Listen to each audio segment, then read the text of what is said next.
Сәлем достар, каналыма қош келдіңіздер. Сіздерге өте дәмді, нәзік, өте жеңіл, үйдегі бар заттан жасалатын мороженый дәмі бар баунти шоколад сияқты ауызда еритін кокосовый тортты ұсынатын боламын. Достар, міндетті түрде жасап көрулеріңіз керек, өйткені сіздерге ұнайтыны сөзсіз. Ал достар, кеттік, видеоның соңына дейін қараңыздар. Керекті заттар: ұн, қант, какао, тұз, жұмыртқа және қопсытқыш. Торттың креміне сүт, сары май, қант және кокос ұнтағы керек.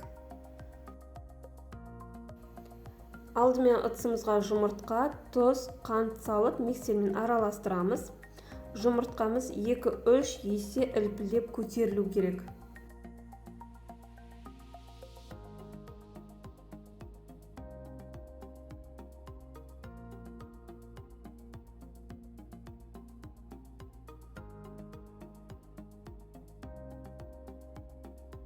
Міне жұмыртқамыз ілпілдеп көтерілді. Енді ыдысқа ұн, қопсытқыш какаоны қосып араластырып аламыз.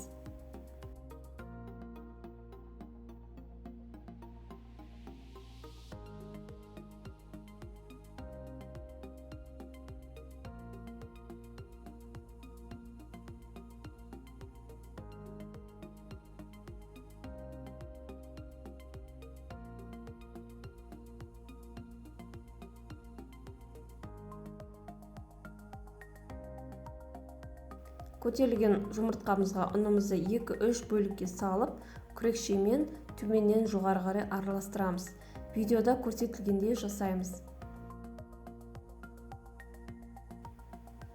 Қамырымыз дайын болды. Енді формамызға құямыз. Ысытылған пешке 180 градуста 20-25 минутқа пісіріп алатын боламыз.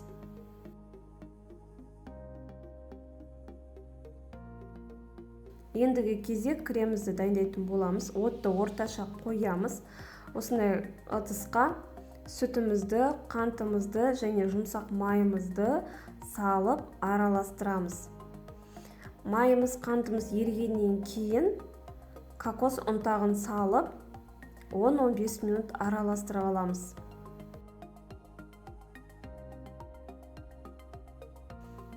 Креміміз қоюланғанша араластырамыз. Міне 10-15 минутта қоюланады. Отты сөндіріп, суытып аламыз. Пропиткеге кофе, қант, қайнаған суды құйып араластырып аламыз. Бисквит 25 минутта пісіп шықты. Мен суытып алдым. Енді кофемен пропитка жасаймыз. Тортты жинау үшін бисквитті формаға салдым. Енді кокостан дайындалған кремді салып тегістейтін боламыз.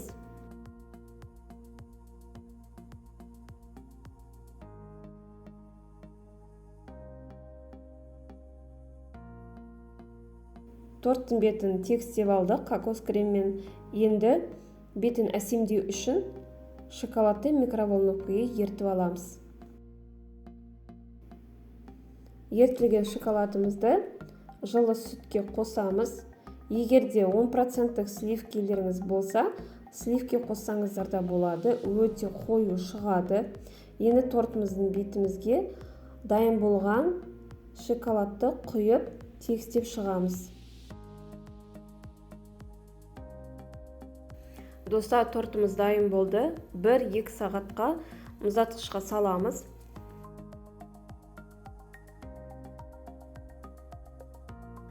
Торттың бетін өз қалауларыңызша әсемдесеңіздер болады.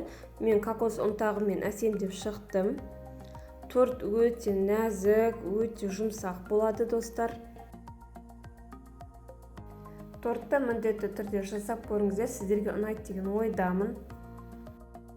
Достар, каналыма тіркеліп, лайк басып, комментарий жазуды ұмытпаңыздар. Әр жет сайын жаңа рецепт салатын боламын. Менімен бірге болыңыздар.